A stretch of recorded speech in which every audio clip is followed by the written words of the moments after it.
সাবেক মন্ত্রী, সাবেক মেয়র, স্থায়ী কমিটির সদস্য, বীর মুক্তিযোদ্ধা জনাব মির্জা আব্বাস, শহীদ রাষ্ট্রপতি জিয়াউর রহমান এমন এক সময় এই তরুণ যুবক নেতা জনাব মির্জা আব্বাসকে বেছে নিয়েছেন। সেদিন মির্জা আব্বাস সবচেয়ে অল্প বয়সে কমিশনার হয়েছেন।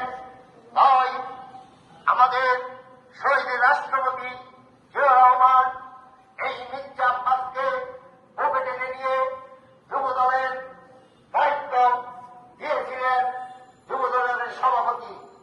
সেদিন থেকে শুরু করে এই জিয়া পরিবারের সাথে আমাদের এই সাবেক মন্ত্রী জনাব মির্জা আব্বাস জিয়া পরিবারের সাথে ছিলেন, আজও আছে। যখনই জাতীয়তাবাদী দল বিএনপির বিপদ আসে তখনই এই লড়াকু সৈনিক রাজপথে নেমে আসে। এরশাদ পতন থেকে শুরু করে হাসিনা পতন সহ ১-১১ সহ জনাব মির্জা আব্বাস সেদিন সাহসী ভাবে নেতৃত্ব দিয়ে বারবার তারামুক্ত হয়েছিলেন।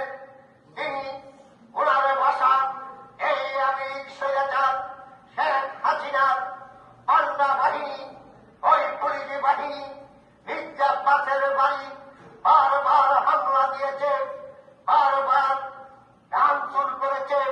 তবুও মির্জা আব্বাস জিয়া পরিবারকে ছেড়ে যান নেই। জাতীয়তাবাদী দলের নেতৃত্ব দিয়ে প্রত্যেকটা আন্দোলনের লড়াই করে বিএনপিকে পান ফিরিয়ে দিয়েছিলেন। সেই মির্জা আব্বাসের ৮ আসনের এই রমনাবাসী সব সময় রমনাবাসীর পাশে থাকেন।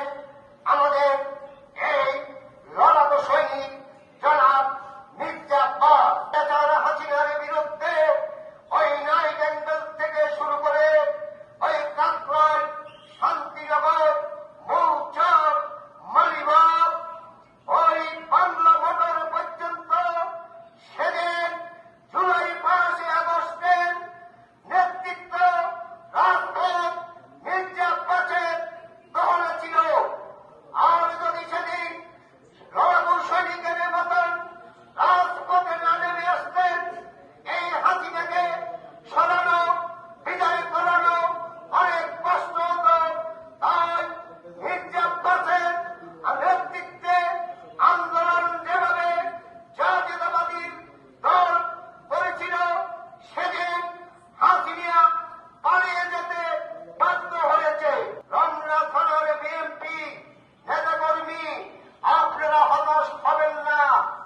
এই বিদেশে যাওয়ার আগে আমাদের মির্জা আব্বাসের সাথে আমাদের দেখা হয়।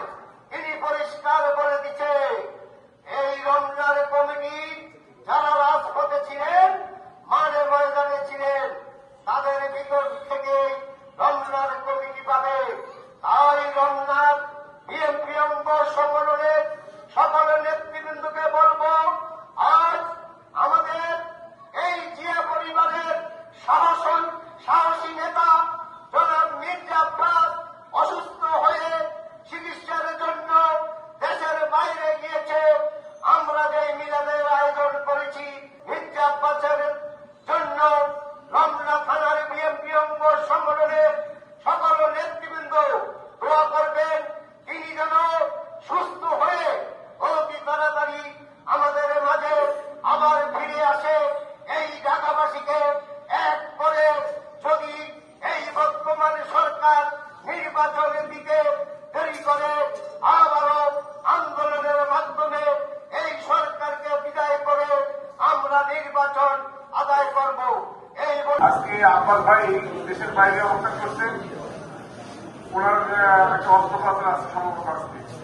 সেই উদ্দেশ্যেই আমরা সবাই এখানে সমবেত হয়ে মেলাদের জন্য সবাই দোয়া করবো এবং সেই সাথে আমরা খালেদের জন্য দোয়া করবো। এই সংক্ষিপ্ত বক্তব্য রেখেই আমার শেষ করবো। দেশনেত্রী বেগম খালেদা জিয়া এবং আমাদের আব্বাস ভাইয়ের রোগ মুক্তি কামনা। সেই মেজর মান্নান, আমরা চিন্তা না মেজর মান্নানকে, তিনি কোথায় থাকেন, তার বাড়ি কোথায়, তাকে আমরা পরিশ্রম করে নির্বাচিত করেছি। নির্বাচনের পর আর আমরা তাকে খুঁজে পাইনি।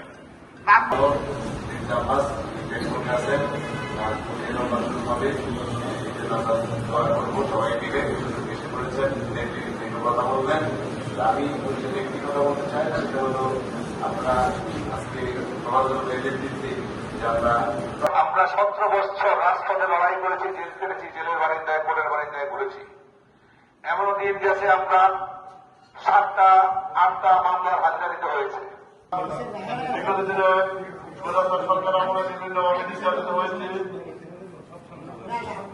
এখনো দীর্ঘ 1 বছর জামাত সহ বিভিন্ন লোকজন এই নির্বাচনকে বাধাগ্রস্ত করার জন্য বিভিন্ন ষড়যন্ত্র করে হচ্ছে। আপনারা হয়তো এটা জানেন না যে আমরা এটা কি করছি, আমরা কিভাবে চলছি রাস্তা দিয়ে, আমাদের নিয়ে একটা রিপোর্ট তৈরি হয়।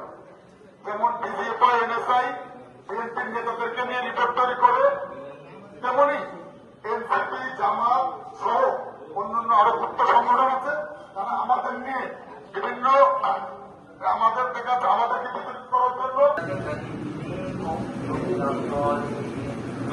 لا تقنطوا من رحمة الله إن الله يغفر الذنوب جميعا إنه هو الغفور الرحيم رب الكريم ورب العظيم إرحم الله আপনার পবিত্র হুকুমাতের নামাজকে আদায় করে হান্দিমের নামাজ আদায় করে পবিত্র কালামুল্লাহ শরীফ থেকে তেলাওয়াত করা হয়েছে, আল্লাহ সুবহানাহু সালামের আমল করা হয়েছে।